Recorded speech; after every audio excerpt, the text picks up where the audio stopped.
Right, my name's Justin from Brickright. For anybody new joining or having a look at the channel, then welcome. For all those old ones that are still on here, thank you very, very much for giving us all your opinions and advice over the last year or so, much appreciated. So you've been watching this, you've seen the prep video previous to this one, so now we're on to the porcelain. So what we've done, look, is we're a man down today, so we're not going to be having a lot of time to do these videos. So we've put this slab in where it's got to go.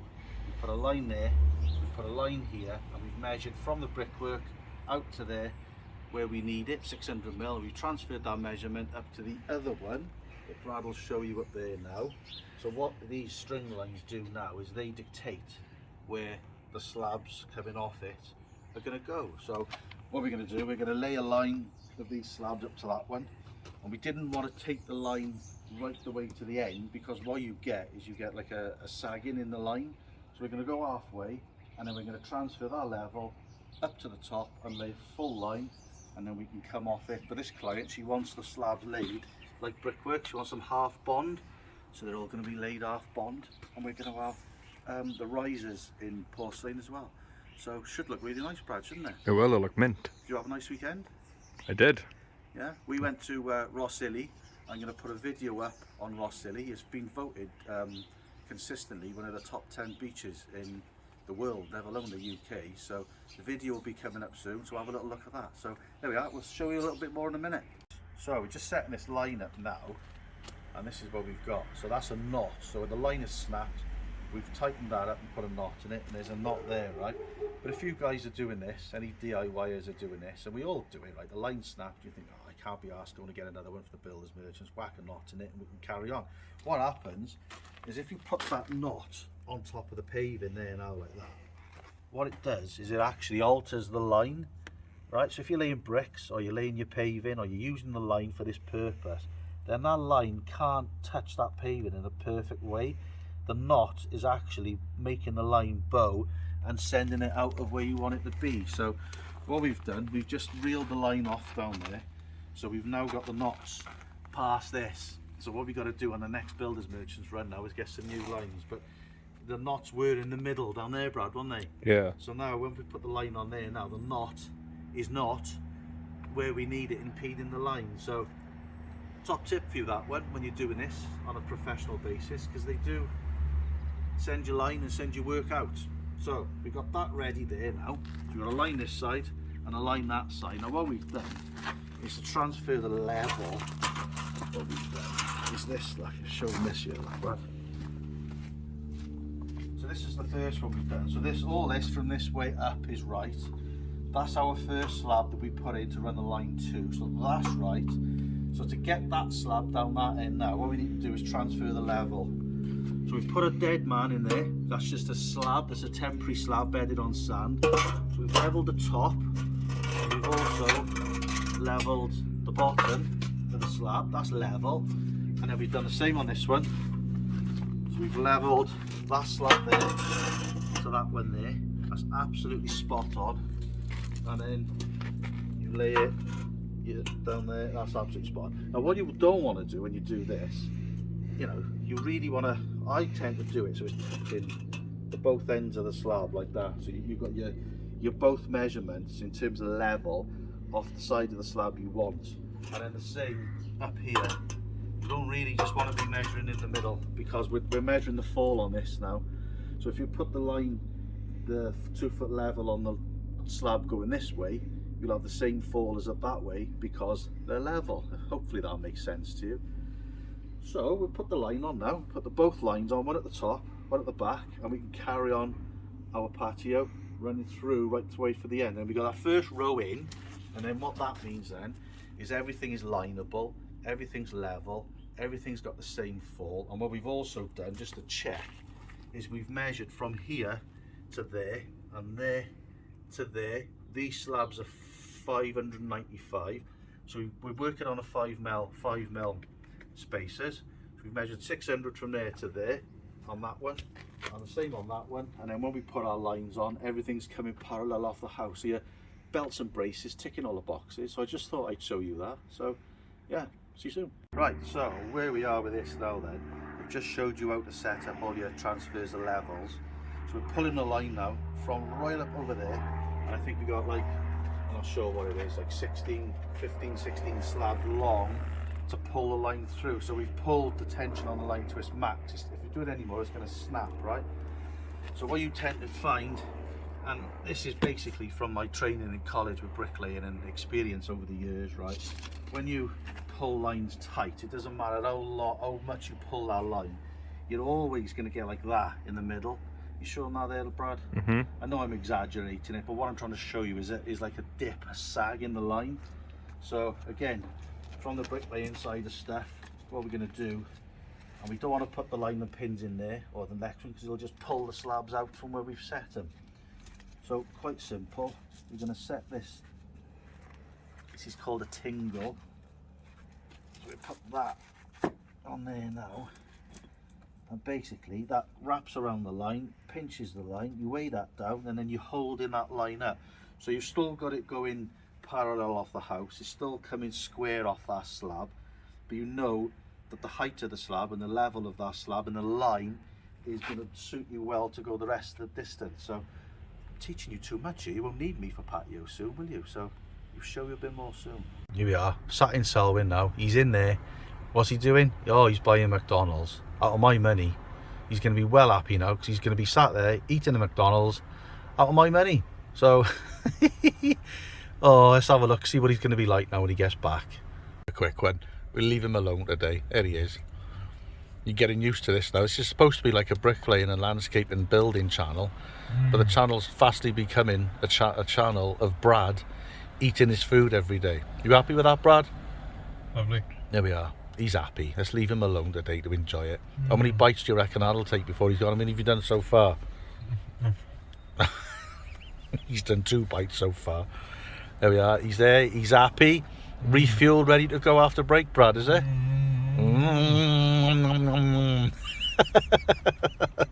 Oh, God. So we just set this up now. We're on the... trying to show you exactly how to set your lines up and everything. I think this is the theme of the day. So we got this first row in now. We put this slab here. We've got a 4-foot level from left to right to get the falls on it, right?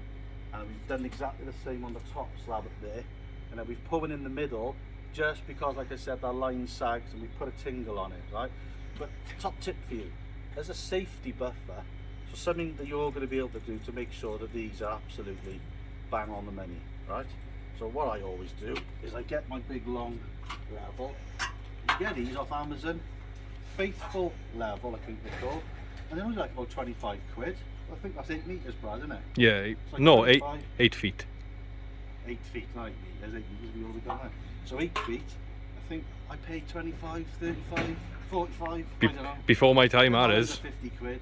They are under 50 quid anyway. So they're pretty good. So anyway, what we've done is we've put that to there, we've bedded up a bit of curb edging and got that level. And we've transferred that level down to this one to make sure that this back end is level. And we've done that onto that one. So when I'm coming through now and I put the spirit level on it, I know that when I lay on that string line, it's absolutely spot on because we've double checked it. So another top tip for you. Right, just a quick one for you. When you're doing your when we do our mixes, we do a 4 and 1. So obviously you just level off your bucket. That's pretty much it. So you got your 1 cement, 4 sharp sand, because obviously we're doing a patio, so you need sharp sand. So you just do your 4 and 1. Little bit of plasticizer, obviously we're using concentrate, just 5mm of plasticizer. So you just do that, chuck one in. I'll quickly show you. I've already got 2 sand in there. 2 sand, 1 cement, and then I've got another 1. We'll roughly level it off. I haven't got to be perfect to the inch, I'm going to be perfect, but it's pretty much there. You just get that in then. And then obviously I've got another one to go in now. Keep an eye on your water, keep it nice and mixed, and as you're doing it, as a quick tip for you, cement all stuck there now, so as I'm doing it, wrong side there. Can we just show them, Brad? As I'm doing it, I'm getting the cement off the edge, so I'm cleaning as I'm mixing. Just a tip, because you don't want to be sitting there scraping it at the end of the day. You might have to give it a little scrape out, but you're cleaning it as you're using it. Why do we use the gauging bucket then, Brad? Right, so we're gauging the buckets. Obviously, you got the right consistency. We're doing 4 and 1. Yeah. Doing all of this, we know all of this 4 and 1. It's all the same. You could do a 5 and 1. We do 4 and 1. It's just to keep the consistency of the mix the same 5 and 1, but, as each of them every day. All of us are using. We just over-engineer it. Justin knows we're always overdoing it because we don't want to be back. We don't want a phone call saying we've done something wrong and this hasn't worked and something's popped. So yeah, that's pretty much how it works. There we are then. Another top. It's a day of top tips, Brad, isn't it? Top tip day. Top tip day. I want a tip top now. Tip top. Yeah. There we are then. Oh God, brings you back to food again. Right, on that note, let's get on with it then. We've got, I didn't want to bore you putting the bed in, so I've put the bed in. You've seen Brad putting the mix in, so the mix is out now. That's in there. What I've done is I've put my trowel to the bottom of the slab I've just laid at the gauge. So I've got that this side, that side, and I've also used the string line to do the same thing. So I've got that, put my little swirly things in it, that just helps you knock it down. And I've dragged that back from the side like that because you don't want your compo or your cement coming up the patio slab and stopping your grout going in at a later date. So Brad slurried it up. See that there, Brad? With the slurry. So grab hold of this corner to corner and then in she goes. So there we are. That's in. Where's the clip? Nod. So our customer just came out and asked us for a cup of tea. We don't want one because it's boiling, but it's nice to have people coming out and asking you to if you want a cup of tea. It makes the job a lot easier, Brad, doesn't it? Yeah. But anyway, sorry for that interruption. Back to this. So what I've done now, we put this slab in while we were being asked about the cup of tea.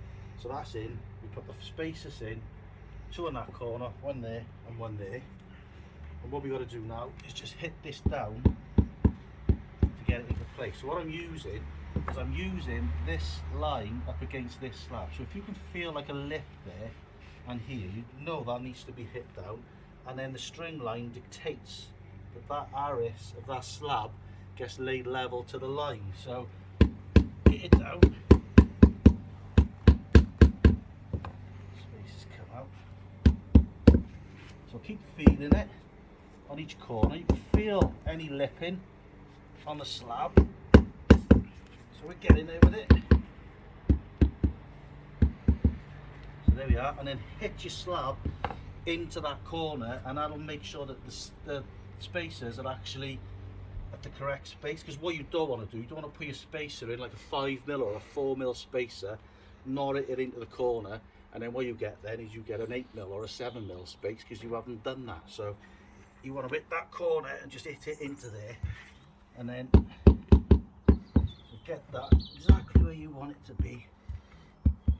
And then what you could do is a last little check just to make sure everything is right. Grab your level, and then just get underneath it there and whack your level. And if there's any little bit of lipping, any tiny little bit of adjustment you need to do, you don't want your level like rocking on the slab. So that's perfect now. So just double check you're tight on your spacers. Really important. Nice clean wet sponge every slab. Don't know if you've got any slurry or any cement on it. Voila, job done. On to the next one. So last time we asked everybody how much tonnage would go, if you show them that, how much tonnage would go into that behind you. So Brad's showing you that there now. So we'll go back through all the comments and see who was closer, but it was actually 19.68 tons that went into that, and that was the makeup of the patio, the base of the existing patio we smashed up to put into there. We had the chip-ins going in there and we had the topsoil going in there. So that was that full 19.68 tons. On the next video we'll give a shout out to all those boys who were closest to that. So that's the end of this one. Why am I out of breath? Because I've only laid a slab. Because you laid it on your own. Thanks a lot, Brad. You just told everybody now that I'm not laying no slabs.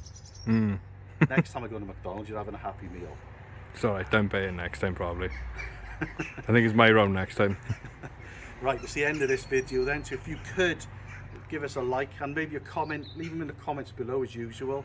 And thanks ever so much for all your help, and thanks for staying with us and watching. It's really appreciated. We couldn't do it without you. So like and subscribe. See you on the next one. Cheers.